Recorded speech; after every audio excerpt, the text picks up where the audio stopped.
It's Cageside with John Morgan. And welcome everybody back to another episode of Cageside with John Morgan. I'm your host, Eric McMahon. I don't have a lot to report from my past weekend, but I'm sure John is going to have a lot to report from a very busy weekend, a fun weekend. He had CFFC, then flew back, was in the Apex Center. So let's just hear about it before we get to the topics of the day. Let me bring in the man. He's on the marquee. You can follow him on X, John Morgan _MMA. What up, brother? What's going on, man? Yeah, it was actually a really, really busy weekend. A fun weekend as well. I celebrated a birthday along the way in between calling fights at CFFC and hanging out at the Apex with my family and chilling next to Ed Soros all night long, a legendary manager of the game. He obviously runs LFA as well right now, so that was a lot of fun. So big stuff going on for sure. But can I just throw a little something off the top? And I want to talk about those events because Yaroslav Amosov beating Curtis Milner was big. Maybe he goes to the UFC. Jesse Roberts, the new CFFC champ. There's stuff to talk about at the UFC as well. I'm sure we'll recap a little bit of that with Roman Dolidze beating Marvin Vettori. But I woke up this morning to see Conor McGregor speaking at the White House, brother. I saw that as well. Talking about Irish politics. I'm telling you, man. I was like, what kind of situation? Say what you will. We don't really get into politics and that sort of thing. We just have fun with fights. But I mean, there was just never a time in my life where I imagined a mixed martial arts superstar would be speaking at the White House. Not just going by for a congratulatory visit on, great things that you just did, but actually there to speak some policy, man. It was a pretty wild way to start the day this week. Yeah. So are we to guess that Conor McGregor is a goodwill ambassador?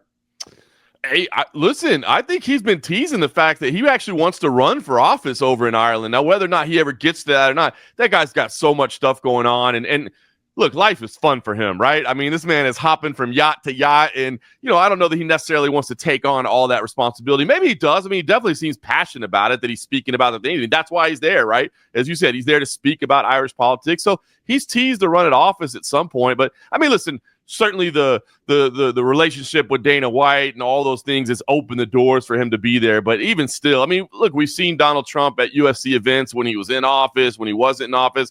So it's not a total shock, but it's still just something a little bit weird to me to think of sport that you and I saw the days when people just looked so down upon mixed martial arts and it was like banned and you couldn't even talk. I remember people.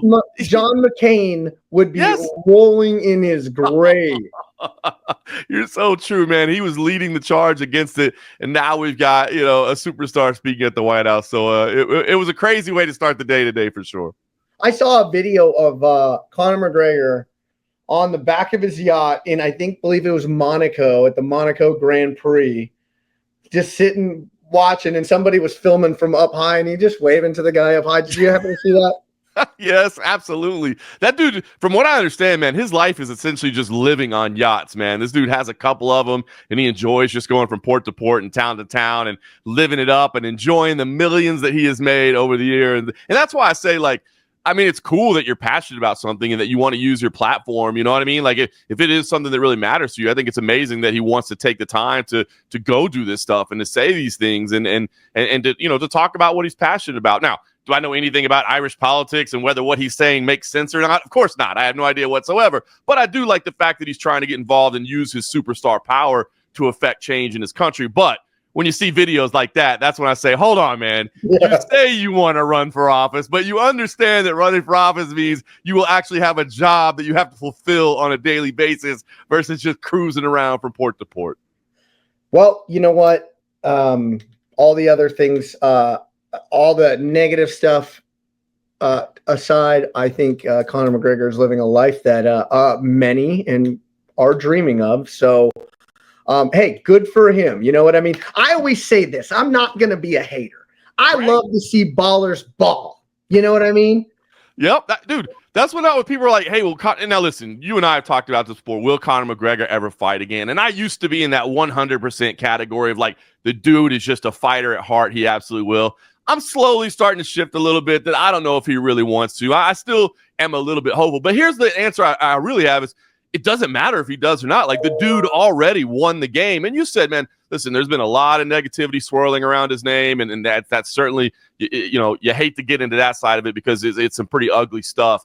But as far as, being a fighter and providing for your family, that dude won the game, man. He scored it. I mean, the whole Mayweather thing, I remember when they first started talking about that, I'm like, that's just never, ever going to happen. Like, it's cool that they're talking about it and they're having fun on social media, but that will never happen. But damn, if he didn't will that into existence and will himself a massive payday and just life-changing money, and then there's the liquor brand and all, I mean, everything he's done since then.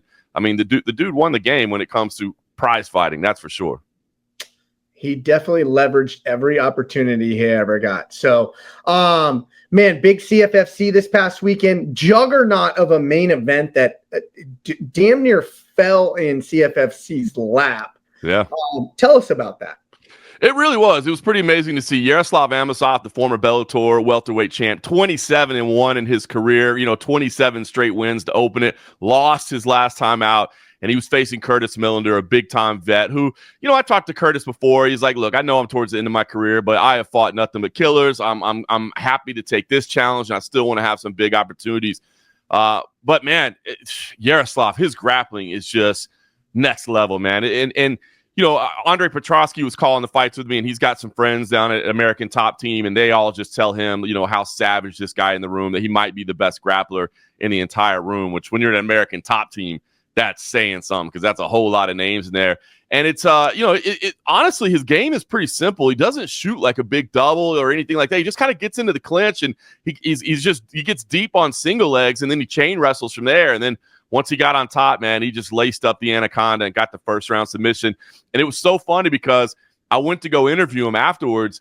And, knowing that his English it's a struggle for him. Like, he's going to do his best to speak English, but I know it's a challenge for him. So I wanted to make sure he didn't have his mouthpiece in because it would make it even tougher to understand, right? And I looked at his mouthpiece and I didn't see it live, but it had a little UFC logo on it. So the former Bellator champ had a UFC logo on his mouthpiece that he said a friend of his had made for him and had it custom made like a year and a half ago. And I hope he ends up there, man. The guy is elite, and we don't know the status of what the UFC is thinking, but I imagine, they didn't want to sign the guy coming off of a loss, basically. And he was coming off a loss. He had wanted to get that rematch with Jason Jackson, but that happened right before the whole PFL acquisition of Bellator. And so they never really got that matchup together, and he kind of waited it out and went into free agency. And as you said, they were scheduled to fight somewhere else. And there was an opportunity presented to us that, like, hey, would you guys, like to have this fight on your card? And we kind of met as an executive team for about 2 seconds, and we were like, yeah, hell yeah, let's get, if we can make it happen, let's do that. And it was a great way to cap off the night of a good fight. There were a lot of great fights overall, but to be able to cap it off with something like that was pretty dang special. Then you jump on a flight early the next morning, head out. You get to the Apex Center where Dolidze versus Vettori is headlining the card. You took your journalist hat off, got to enjoy your birthday, sit with your family watching the card. Yep. And this is kind of where I want to go with the discussion today. Is there is a lot of talk out there about, pay-per-view buys being down in the UFC, maybe scrapping the pay-per-view model and getting it more in line, like which kind of say the WWE does, and they have this Peacock deal. So can they do that with something with a Netflix or whatnot, what have you? But with that being said, typically coming off of a pay-per-view, it's kind of a lower tiered Apex card, which it was, but with a great main event. I mean, guys that are very significant rankings in the division. So without giving any spoilers of where I want to go, what'd you think about the card as a whole? Good night, entertaining? Yeah, obviously, like you said, I was there in a different fashion. It's not normally that I get to just sit back and have a cocktail and, shoot the shit with my buddies while I'm watching fights. Normally I'm there working, but I enjoyed it. I thought it was a very, very entertaining card. The main event, I thought lacked a little bit in terms of entertainment value. I mean, it was closely contested. We kind of knew that was going to be the case, but overall, very clear. Roman Dolidze was racking up the rounds. It's like Dana White always says, it's that feeling that you walk out on, right? You know what I mean? And to have a 5-round decision that did have some moments. I mean, Vettori, hurt Dolidze. You could certainly see the damage on Dolidze's face afterwards, even though you were sure that he was the winner as well. So there were some moments, but overall, as a 5-round main event, it's not one that I can't wait to go back and watch on TV or anything like that. And it didn't really have a massive impact in the rankings either. And so, it kind of just ends up being a fight. And so that was a little bit flat. But the rest of the night, I mean, obviously, I thought it was a pretty entertaining card. I mean, back-to-back Kimuras. I mean, I don't know if you like. I don't know that you see that very often at any level. That back-to-back Kimura win. You don't even see that back-to-back in grappling tournaments. You know what I mean? So to get 2 Kimura victories in a row was there, and there were some Kevin Vallejos. I know he uses the Argentinian pronunciation, Vallejos, I believe, but he looks like an absolute stud to pay attention to. So there were some good moments. Overall, I thought it was an entertaining card. It just kind of lacked that, exclamation point in the main event to really walk out of there going, man, that was a classic evening. So I was watching this card. I had a lot of things going on that day. So I was kind of watching it from my phone when I can kind of tune in. And obviously I caught the main event. And I was really racking my brain like, what is something that we could really talk about from this card? And I was kind of lost. I mean, you said there's some good finishes on the card, things of that nature. But then, the clouds parted prior to the main event, and it gave me a talking point because we talk about this on the regional scene, how it happens more often than you would think. Somebody forgets a mouthpiece or somebody forgets to put a cup in. Is this the first time in all your years covering this sport, in the hundreds upon hundreds of UFC events that you've been out, and the thousand upon thousands of UFC fights that you have seen, is this the first time you have ever seen a UFC fighter and a main event fighter to boot forget his equipment and forget to put his cup on? Yeah, it is. And it's funny. I didn't bring it up because I wasn't sure if you want to talk about it or not, but I actually stood up in my seat and I was like, what is going on right now? Because you do see the mouthpiece. And this is kind of interesting, right? Because I'm glad you brought this up because this has been bothering me a little bit, right? And I like Marvin Vettori a lot, man. I got a chance to call one of his fights in Italy before he made it to the UFC. Me and Michael Chiesa were on the mic. So anytime I call guys before they make it to the UFC, I follow their career extra close. And I like him, man. I like the little hot-headedness that he's got. It's funny to me. But it did give me concern, right? Because the mouthpiece isn't really the fighter's responsibility, right? That's the corner's responsibility. They got the bucket. They got everything. There's a guy that's supposed to be carrying that. I don't really blame that. But the cup, that one kind of makes me wonder, like, are you in the right mindset going into it? Like, maybe there's one argument that you're so relaxed and you're so comfortable and you're so confident that you didn't even notice because you were so zoned in. Maybe there's that argument. But when I saw that he didn't have the cup in, it just made me think, are you 100% ready to go right now? Like, I mean, there's very little that you have to have in position and in place for you to compete. And you're walking out to a main event after a lengthy layoff with a new team.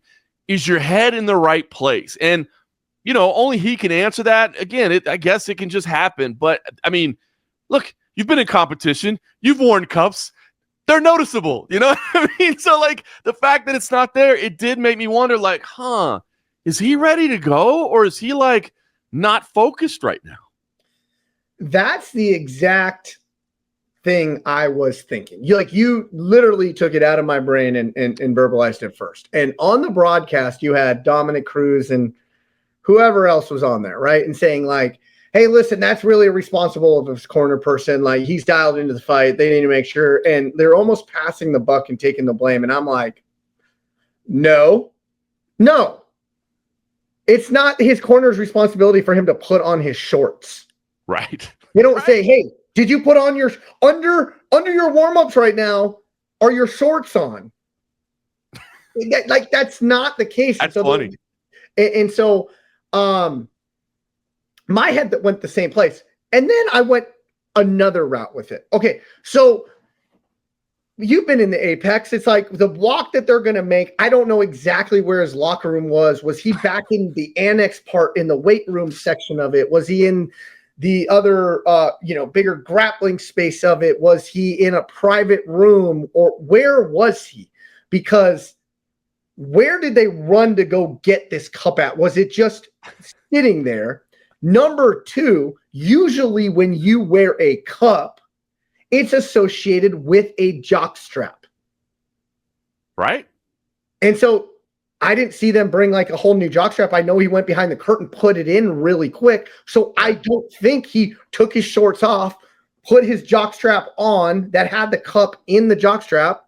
I don't believe it was something that he tied then around his like, or you have those like metal cups that you can just tie it on.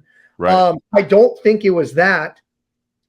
So literally, I think they just ran and grabbed a cup and brought it to him. He went behind the curtain and just shoved it down in there, because prior to him fighting, did you notice him readjusting it a bunch of times in the cage? And I'm thinking in my head, I have seen this scenario play out a lot of times on the regional scene, where then it's just not fitting correctly. It's moving a bunch. It's a hindrance to you at that point.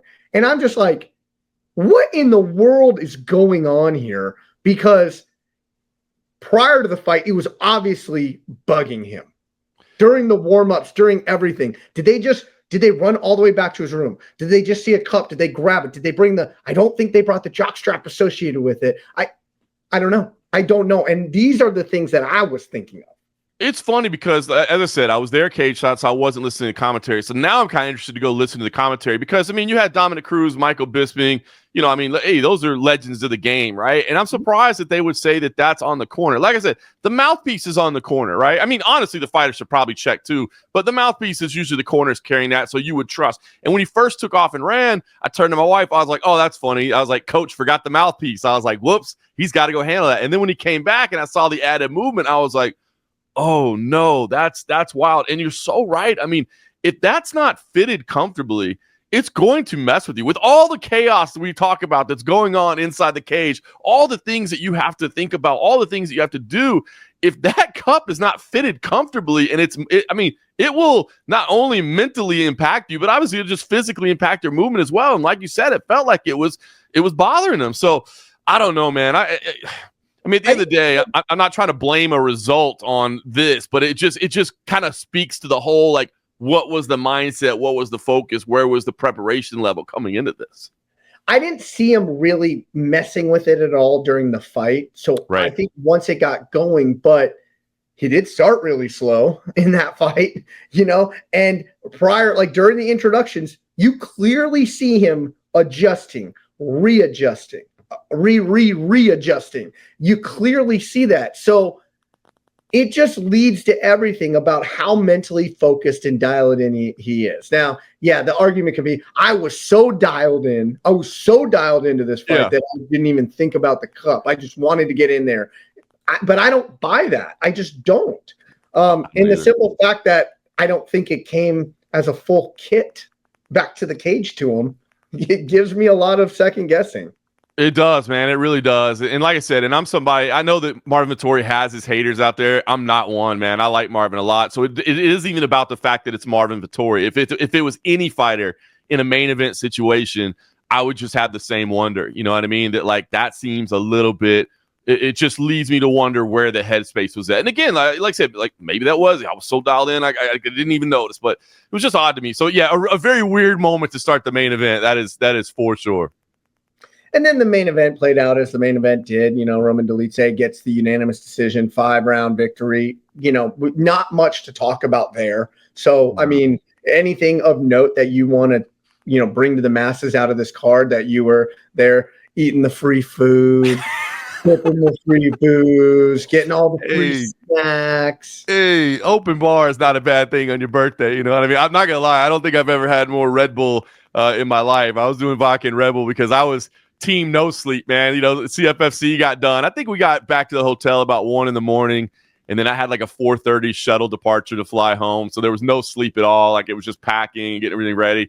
Slept on the plane, came home, took a quick hour power nap and straight there. So I was worried I was going to get tired. But honestly, very, very exciting card.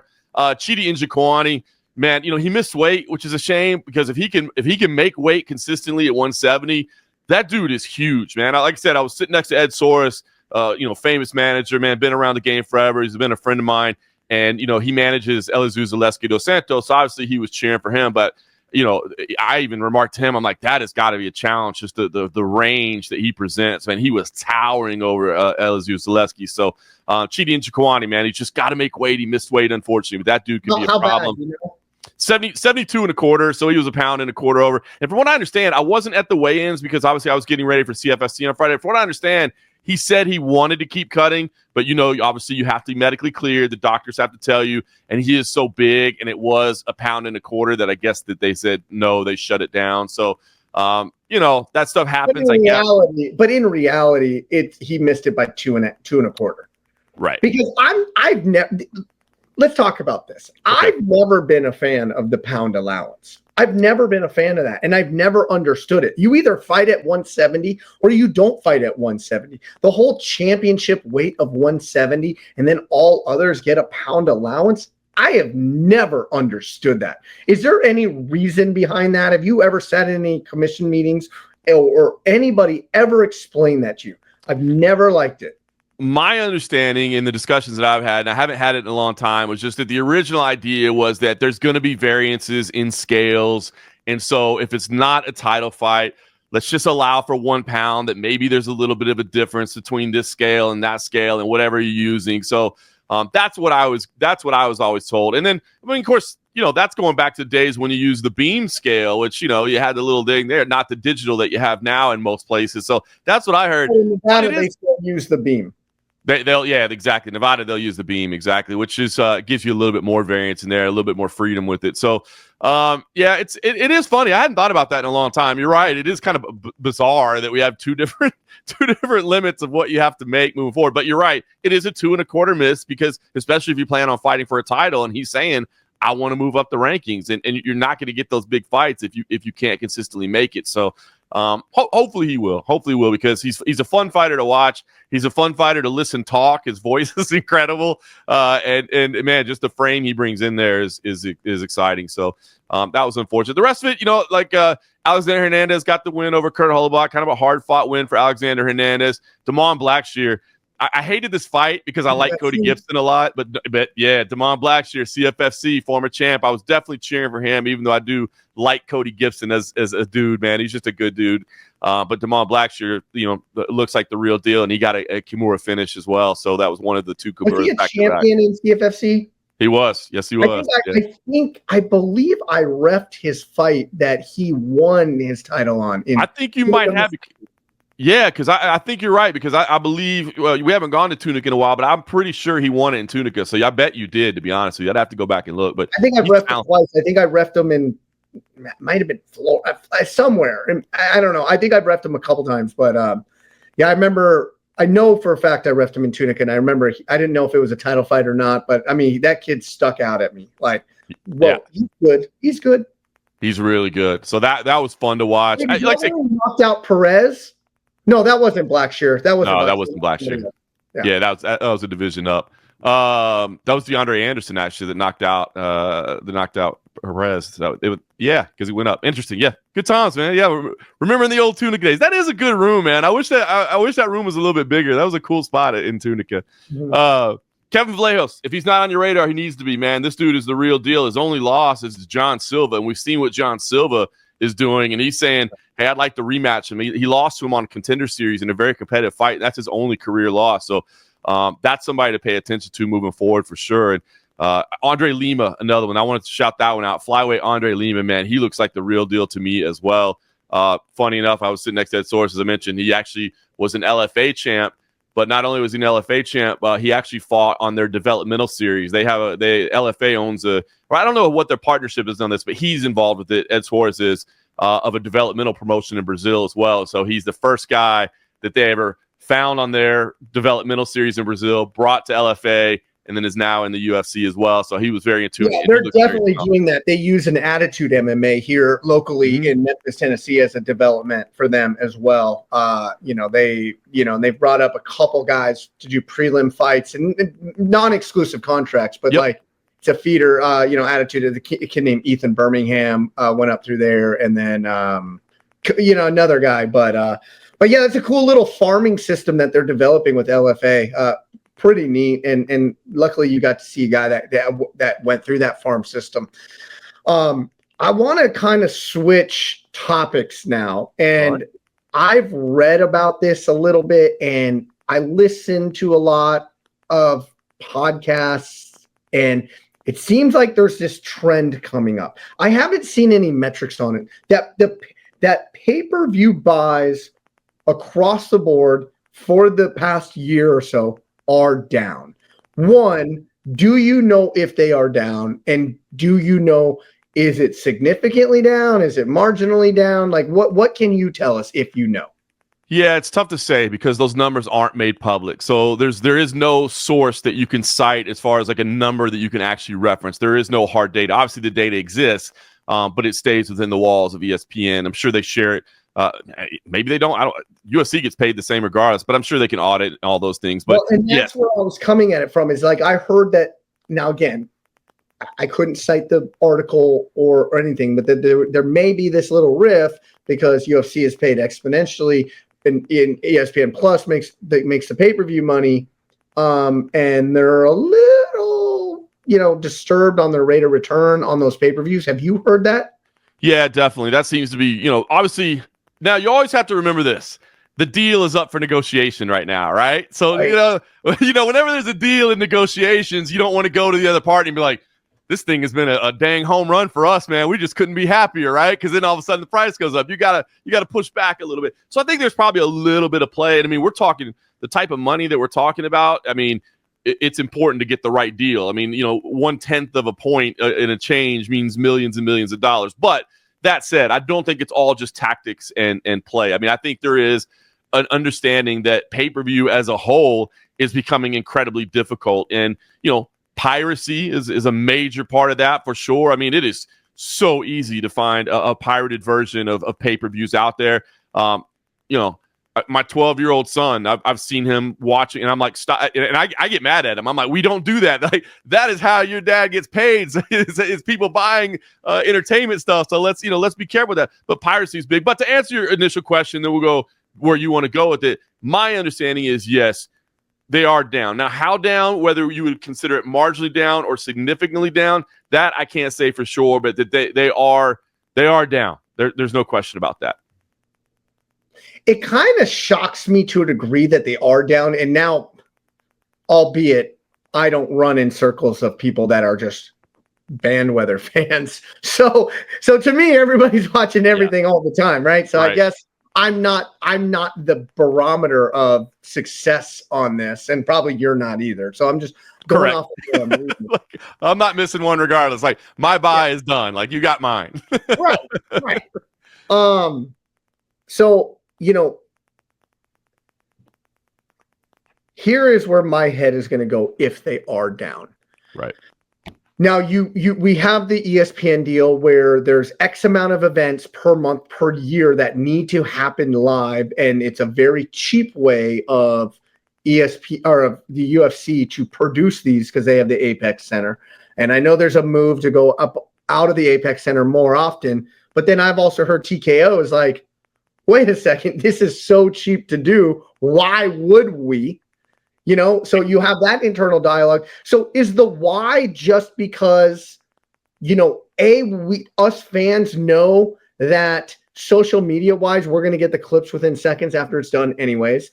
And then B, hey, but I can watch UFC Fight Night from the Apex Center next week. And then the following week, I can watch it from the O2 Arena. And then the following week, I can watch it from wherever it's going to be in, Kansas City the next week. And it's going to be we're going to get the vibe from it. Like, I don't need to tune in because I'm going to catch it within seconds anyways on social media. I think that's a big part of it. And the prices keep escalating as well, man. Like you said, we're not probably the best to measure this by because they're getting our money. It's going to happen. You know what I mean? But look, if you're kind of a mid-tier fan, I like watching it, but am I going to pay $80 for it? Like, that's a lot of money, man. It is. And right now, look, I know, again, not to get into politics and that sort of thing, but people are hurting out there right now. You know what I mean? Like, it's $80 is a lot to ask to spend. Yeah, there's definitely the fear factor out right now for sure. 100%, right? That people aren't sure. So to spend that $80, I think is tough. And it is what you said. It's immediately right away. My wife, for instance, if I'm gone, if I'm traveling and I'm at a pay-per-view event, right? My wife is not going to buy the pay-per-view and watch it, right? But inevitably, when I get home, she's talking to me about, oh my gosh, that highlight in the main event, or oh my gosh, that highlight in the co-main event. And I'm like, so you saw it? So yeah, I saw it on Twitter or Instagram or TikTok, like instantly. You know what I mean? So I do think that's a lot of it. So, I mean, the piracy of it, the sharing of it on social media, the fact that, the economy right now is in a little bit of a scary place for a lot of people. I think there's a ton of factors into, that all factors into pay-per-view being a dying model, if not a dead model already, and a challenge for anybody out there in the space. So, segue into let's say in this next year when the ESPN deal is up. I heard Netflix is out there making a big push. I'm sure Amazon is. I'm sure there's a host of others, and whether one can be exclusive. I want to look at it from TKO's point of view, right? Because TKO owns the UFC and they own WWE. And on WWE model is that they are on network television, Friday Night SmackDown. Then they're on streaming for Monday Night Raw on Netflix. Oh, and then they have another partner with Peacock who's doing all their pay-per-views right now. That's 3 sources of income, 3 sources of revenue. Like, and if you're a fan, you're getting all of them.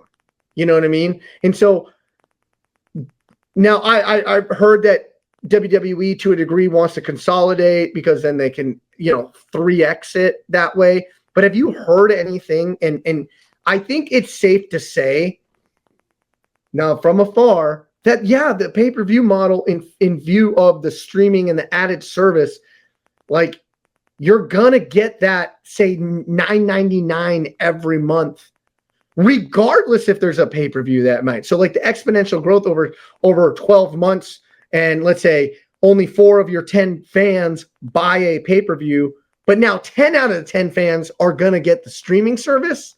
I think the economics of it lend you to this model is, if not dead, it's on life support. Yeah, 100%.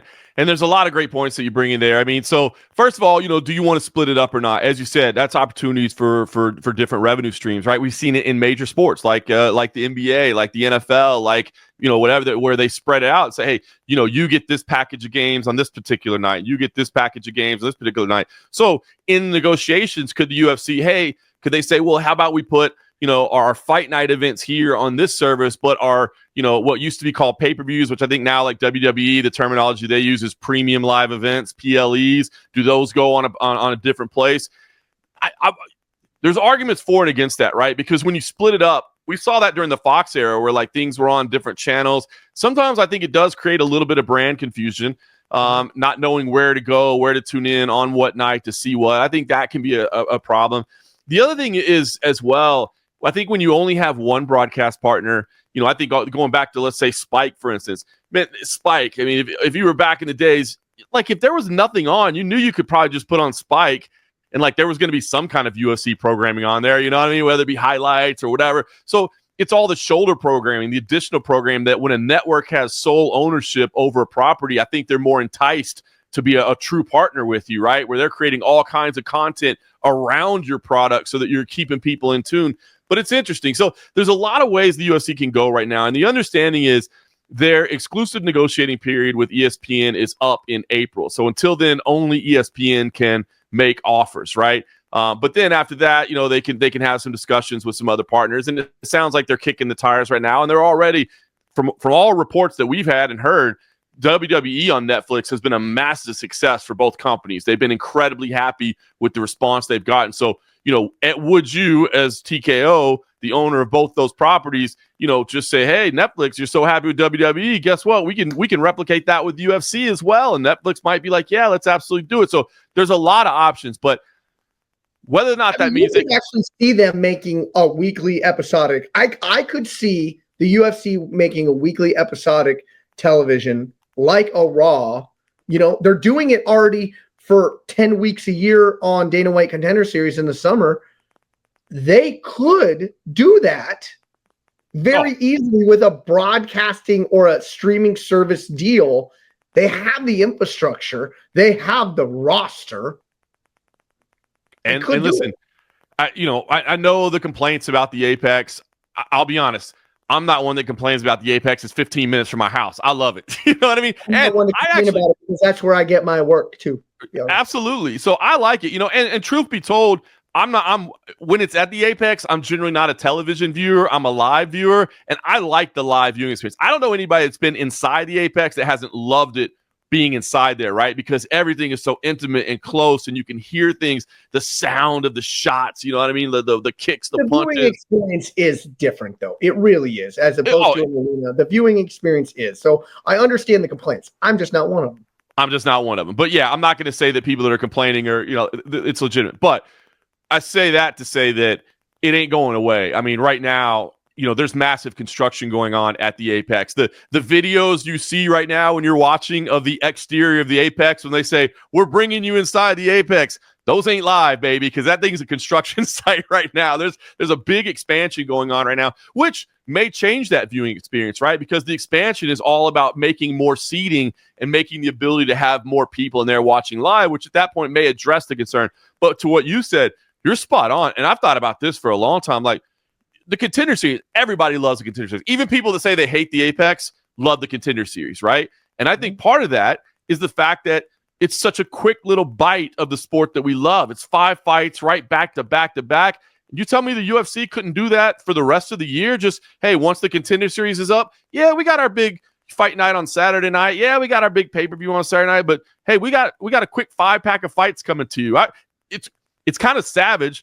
But I always thought about like guys that were maybe like on the bubble of losing their contract or whatever, put them against somebody else. Winner stays, loser, it's over. I mean, that's a savage way to keep your job. You know what I mean? But I mean, there's so many things you could do like that, or a series that focuses on a division, or whatever the case may be. So you could absolutely do that. And they used to talk about that, and they haven't really utilized it that way. They'd have like Road to the Octagon, which is like the Asian series, or whatever. When the Apex was being built, I remember, and I thought, oh my God, this is so genius. Like, what if they wanted to do a show that's like technically the middle of the night here, but it airs live in primetime in Japan or China or Russia or whatever, and it features those athletes, and you've already got all the infrastructure and everything in place? There's a lot of ways they can use that Apex. It's not going away, but all to go back to your initial point, I think you're spot on. They could absolutely do an episodic series of anything inside that building in addition to what they're already doing. And correct me if I'm wrong, it's looking like they're going to do that as part of the expansion. Isn't like the NXT moving into there? I think so. There's been discussion about that. I haven't NXT wrestling for WWE. Yeah, I haven't heard that for sure, but I have heard the exact rumblings of the same. Because right now, and again, you're more tuned into the professional wrestling scene than I am, but that's they have a place in Florida right now, right? So I don't know if they'd be closing that one and moving it, which makes sense. I mean, they're relocating a lot of offices. They have the Performance Center, and then I think they have a studio attached to. But I don't know. But I mean, I think that was grandfathered in under when WWE owned WWE, when Vince McMahon owned it, and then TKO came in as, the majority owner of the product. And now with UFC, it just makes sense to package it all. 100%. Why wouldn't you consolidate everything into one place? Why have multiple things doing the same? And I was out of town when it happened. They did host an NXT event in the Apex at one point. I was out of town. So I didn't get to attend it live, but everybody that was in the building said it looked amazing in there. It was a great scene and a great atmosphere. So, I know they're moving a lot of offices and consolidating a lot of office space into that big area as well. There's still a lot of land around the headquarters that the UFC owns that they can expand. So it really just makes sense to keep adding things here. Yeah, but like, I every time I'm ever out there, I take a run from my hotel, which to the Apex is about 1.5 miles. And I'll run down to the Apex, circle it, and run back down. I get a 3 mile run in. And, we're just directly behind the Apex, which is now obviously under more construction. There's about 3 acres right there. Just empty dirt. Or it was empty dirt last time I was there. It is still, but I believe they own that. There's land in between the headquarters and the Apex. There's a little patch of land right there that my understanding is they own that as well. There's discussion at one point, if you remember, during the pandemic, they were talking about building a hotel there. I think they ultimately abandoned plans, but they were like, hey, we can just be completely self-sustainable here as long as we need to be. So they own additional land around there, and it just makes sense that they continue to add properties and continue to expand what they've already got there. I don't think people realize, and I get it. And again, I understand people's criticisms. We're coming from a different perspective, and so maybe we don't see it the same way. But I don't think people understand the vast savings that property means to them. You know, to think that, oh, they should just get rid of it and they should go away. This is a travesty of sport. I mean, not only just the fact of you don't have to travel your staff, which is already there. I mean, just the travel costs alone between flights and hotel rooms and all that you don't have to pay for. Then the fact that you don't have to bring in lighting and all that stuff that you have to rent when you go from place to place. Not only you're not paying for an arena fee. I mean, you're not talking about if you're going to a union state, all the union dues for people to put that in, like New York. I mean, it lives there. It's already set. You don't have the maintenance on it. Like 100%. So it's not, I think when people talk about it, you do have to think about it from a business perspective of like, listen, man, we're not talking about we save 2% by doing it in the Apex. You know what I mean? Like if it was that, it'd be like, well, we'll just deal with the cost. It's only 2%. Let's get out on the road. You know what I mean? No, it's significant amount of savings to do it there. So it's not going anywhere. That building is not going anywhere, and it will be in rotation. That's for sure. Oh yeah. And the drawback for me, who gets the privilege of being able to work in there every now and again, but more often than not, I'm still a viewing audience member, is here's the drawback for me. And when you see things that are just, you can just tell they're a little bit overproduced. Mm-hmm. It's just so produced, right? Because you don't have the crowd reaction. And I think that's the drawback to it, because fighting is so primal, right? It's such a raw thing. You're getting that in a hyper-produced setting. I think if I could just narrow everything down to like what is the complaint about it, it's that, because you would want the fans to be raw. They limit the fans coming in, and then, until the main card, most of the fighters that they kind of grease tickets to, they aren't even there, or the VIPs aren't there. And then it's only the auction winners or the sweepstakes winners on the other side. And it is just very, very produced. But why is it produced? Because it saves them a shit ton of money. That is the truth. That's the drawback as from a perspective. No, you're 100% right. Like, for instance, hey, I'm there yesterday. I'm not going to be cheering for anybody. You know what I mean? Even though I'm there as a fan, like I can't just go crazy and be doing, because I still have a professional relationship with everybody as well. And there's a whole bunch of people in that type of situation. So I totally get it. It's not the same as like being at T-Mobile Arena, being at Madison Square Garden. But I do think, to be honest with you, that once they get the expansion done, I'm hopeful, especially if the tickets are at a price that's an affordable price, that they can get people in there and it'll be a great experience. You know what I mean? Like, listen, Friday night inside the 2300 Arena, it's not a big building by any stretch of the imagination in Philadelphia. It's got some history to it. It's the old ECW Arena, but it's a small building. But I'm telling you what, every seat was sold and it was standing room only in parts. And it got loud, and it has atmosphere, and it feels it. So it doesn't have to be 17,000 people in order to get an atmosphere in there. And I'm hoping once the expansion is done that will address that. I've seen some quotes. I think a lot of people made fun of it, and I do get that, where it was an earnings call for TKO, and I believe it was Mark Shapiro that was like, "Hey, when you watch the product on TV, like you can't tell if it's an arena or the Apex. You can't tell the difference." And it's like, well, come on, man. You can tell the difference. You know what I mean? Like, let's be honest. If we want to say what we're going to say it, but let's be honest. You can definitely tell the difference. But I'm hoping that once they get these changes done, that maybe it'll change a little bit of that, and it will have a greater feel. And you get a little bit more of that atmosphere. Because again, Pearl at the Palms. Even if they lined fans along the entrance walk, I think the difference that would make would be huge. You're right about that. Little things, Yeah, no, you're right about that. Like if everybody was just kind of there, you're so right about that. That would be a big one. But yeah, like you think about the other venues in town that the UFC has done over the year. I mean, Pearl at the Palms,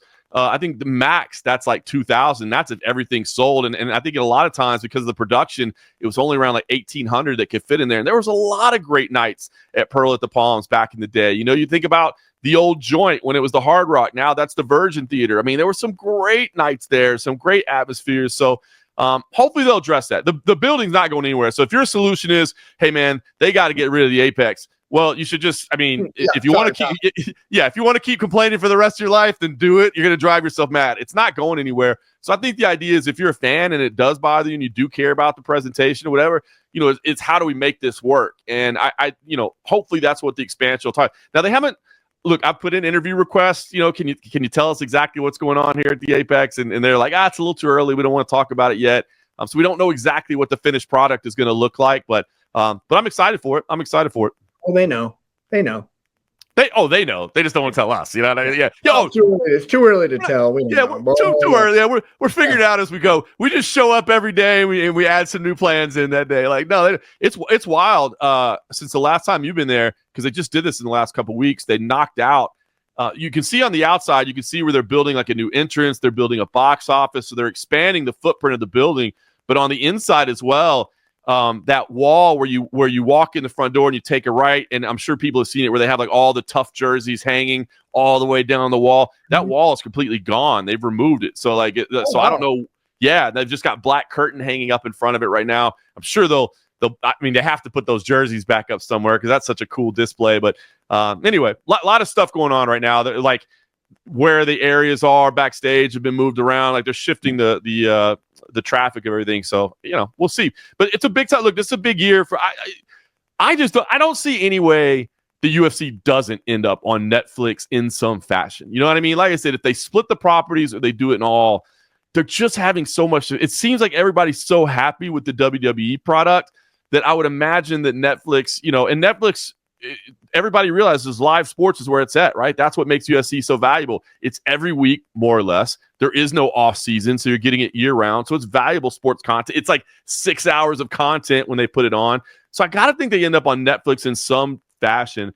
I would be a little shocked if something doesn't stay on ESPN too. Like it legitimizes it so right? much because ESPN talks about it. So if the pay-per-view stayed there, I don't know. And that's why I kind of want to brought it up, because there is the level of legitimacy that ESPN brought the UFC to by just having the moniker, UFC 313 this weekend from wherever, or, them talking about it on First Take, them having Dana White on there monthly. It just the legitimacy that it's brought in. Now the argument can be made. It's absolutely legitimate that ESPN is going to have to talk about it moving forward now. And who knows? Yeah, and that's the gamble you take if you leave, right? Because ESPN has shown it throughout history, right? And it's not wrong of them.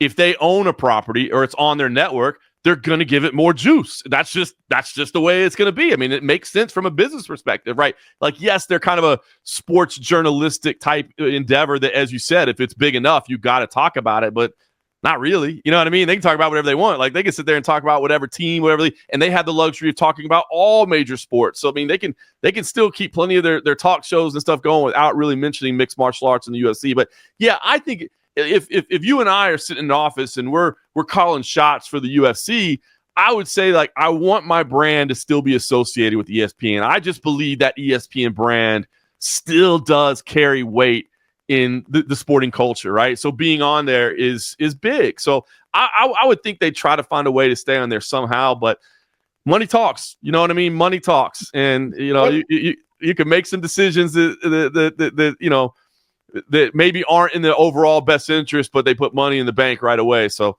we'll see. It's going to be a really, really interesting year for sure to see kind of where they end up going. All right, this weekend from the O2 Arena, Leon Edwards, Sean Brady. This is going to be a fight. Like, this is a tough fight for Leon Edwards, and it's a very tough fight for Brady as well. It's like styles are going to clash, and in a way, I don't see this being a boring fight, because I think it's either he's not going to be able to take down Leon Edwards and Leon Edwards is going to have his way on the feet, or he does take him down, and we know what Brady can do to people on the ground.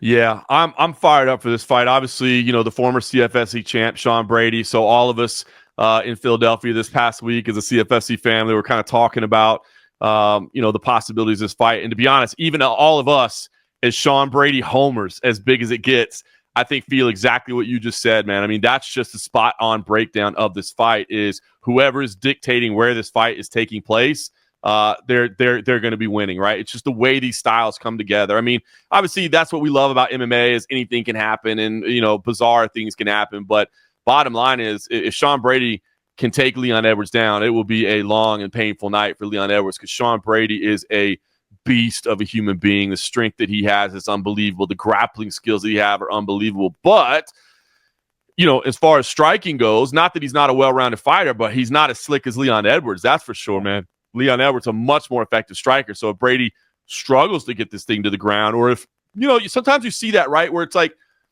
that's the tricky part about this, is that you don't want to just shoot a takedown without setting it up, right? I mean, if people know what's coming, it's easy to defend. So, but you can, to me, I think almost if you're Sean Brady, like you do, like I'm not even going to bother to pretend like I'm setting up at kickboxing range with you and make you think, when am I shooting? Like, I'm just shooting, and I'm going to shoot, and I'm going to shoot, and I'm going to shoot, and I'm going to chain wrestle, and it's going to go over and over. Because if you set up in that kickboxing range, and again, I know you want that element of surprise, but I just think Leon Edwards is levels above in terms of the striking department there. And so it gets dangerous the longer you're standing at kickboxing range with him if you're Sean Brady. So I'm enticed by this. Big moment for Sean Brady, especially being willing to go over to London to do it in Leon Edwards' backyard. I mean, a big moment for him. So I'm excited for this. And if I'm just being honest, I'm always excited for fight nights in Europe, because that means they happen earlier in the day for us here in the States, right? I can wake up in the morning and start watching some fights right away on Saturday. Yeah, I totally dig it. 3 p.m. Central Time is this start. Is that the main card or the overall card? I think that's the main card. Yeah. Also, a couple fights. We don't need to break them down. Jan Blachowicz and Carlos Olmberg. And then Gunnar Nelson and Kevin Holland. That's an interesting matchup. Gunnar Nelson, like, when was the last time we said that name? I'm telling you, yeah, he's like kind of this mystery man at this point, right? Like, he just shows up like once a year and comes in and, you know, fights the way he does, which is exciting. And then you got Kevin Holland, who just anybody, any place, and, you know, anytime. I mean, that's that guy. So you're right. But you touched on Blachowicz versus Olberg. I mean, Blachowicz, you know, he's been kind of saying that he feels a little bit disrespected, I think, by not really being in all the discussions that are happening in the light heavyweight division. I think rightfully so. Yeah, I agree with you, right? So this is a big moment for him to be like, hey, listen, I still need to be in all those talks. Like, yes, maybe a rematch is happening next, but I still need to be in all these discussions of what's happening in the championship picture against Carlos Olberg, who's been this guy that was on the rise, who, I'll be honest with you, early on, I thought people were trying to give him a little too much love, a little too soon. I'm like, but damn it, if he doesn't have any setbacks, man, he just keeps rolling along, right? I mean, that handsome dude that he is, he just keeps going out there and winning. And so this is a big moment for him to get a win over a guy like Blachowicz in the co-main event. I mean, this would be a big moment for him. So, yeah, those top 3 fights right there are all very, very intriguing. And like I said, we get to watch them early in the day, which I always love. Sounds good. What you got going on this weekend? That's it, man. I get chilling for a little bit. Like I said, it was a crazy week last week. But I'll just be hanging out watching that on Saturday. Don't have another CFFC event until next month in Tampa, Florida. So got a couple weeks at home and going to hang out a little bit and just enjoy the kids on spring break. So try to spend a little time with him and hanging out around the house all day and take it easy after a crazy one last week. How about yourself? Are you getting any downtime, or is the season still keeping you busy?